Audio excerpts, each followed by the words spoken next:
দিল্লির মুখ্যমন্ত্রী অরবিন্দ কেজরিওয়ালকে গ্রেফতারের প্রতিবাদে আম আদমি পার্টির বিক্ষোভ। বৃহস্পতিবার সকালে হাওড়া ময়দান মেট্রো স্টেশনের সামনে আম আদমি পার্টির কর্মীরা বিক্ষোভ দেখিয়ে প্রধানমন্ত্রী মোদীর কুশপুতুল দাহ করেন।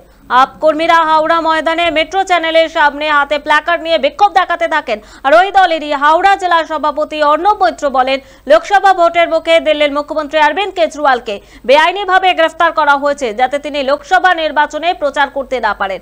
তার অভিযোগ, ইডি 2 বছর ধরে মদ কেনাবেচা মামলা তদন্ত করলেও 8 আনা পয়সা উদ্ধার করতে পারেনি। অবিলম্বে অরবিন্দ কেজরিওয়ালের মুক্তির দাবি করা হয় দলের পক্ষ থেকে।